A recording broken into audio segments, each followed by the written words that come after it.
BJP candidate होती सुमंत गढ़ई सहित सीधा सड़क कथा हाँ सी कौन कहते केमी राजनीति आसिले कौन तर उद्देश्य रोचे। नमस्कार आपण स्वागत करुचु। मुझे प्रथम गोटे कथा सबू जगार मुझे राष्ट्रीय स्वयं संघर कार्यकर्ता हिसाब से कम कला बेले आमको गोटे जिनस शिखाई जे देश सर्वोपरि देशपाई सब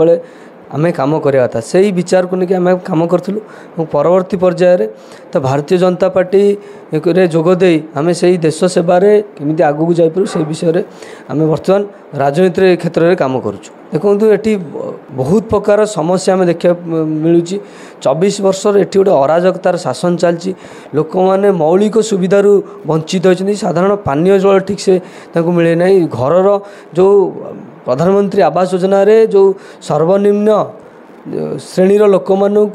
ता भीतर अंतर्भुक्त करा कथा किंतु ये दलीय आधार रे से माने घर बांटी कोठा घर थी लोक कोठा घर दिखाई ये प्रकृत गरीब लोक वंचित होती ये अनेक समस्या ये कहार डर भय देखे राशन कटाऊ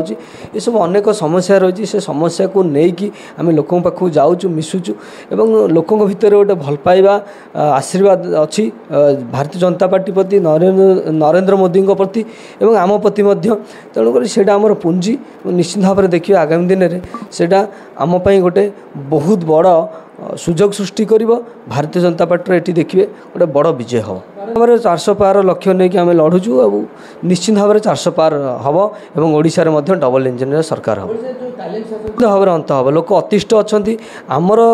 छोट बेलू आम पढ़ी तो पूर्व पुरुष जय करते गंगा ठारू गोदावरी आम पूर्वपुरुष मैंने कौ पर्यंत जाकि शासन करते सेटा आम गौरवर कथा किंतु ये विजु जनता दलर जी मुख्यमंत्री अच्छा सी तो अपारग अन्य को आणिक शासन गादी बस जहाँ को आम जय करूँ कांची विजय बेले आम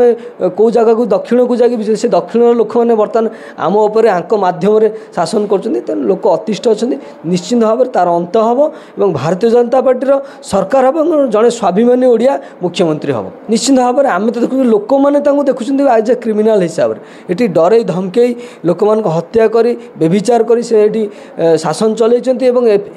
जो बर्तमान 2024 निर्वाचन में देखिए तार अंत हम गोटे सुशासन महांगार और ओडिशा आप देखा पाइबे लोक मैंने खुशी अच्छा एक्चुअली नरेंद्र मोदी ए अंचल को गोटे निर्वाचन मंडली विधानसभा निर्वाचन मंडली हेले ताऊपर भी नरेंद्र मोदी विशेष ध्यान रही फोकस रही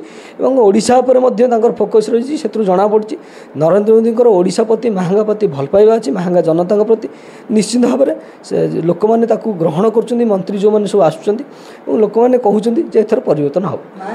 भाव में आप देखिए 2 दिन तले आमर उत्तर प्रदेश यशस्वी मुख्यमंत्री योगी आदित्यनाथ जी आसते से कथा से स्पष्ट कर उत्तर प्रदेश में जो भाई भाव में अराजकता थिला बीजेपी शासन आसला तार अंत हो तो निश्चित भाव में महांगार और ओडिशा से जिनस पुनरावृत्ति हम उत्तर प्रदेश शासन जहाँ चली से भाई शासन ओडिशा हम गोटे सुशासन ये हम ये सब अराजकतार अंत हम देखुले आम जी बीजेपी कैंडिडेट अच्छे सुमंत गढ़ई सहित सीधा सड़क कथा होते सी कहते महांगार अराजकता अन्याय दुर्नीति हटब एवं सी जितबे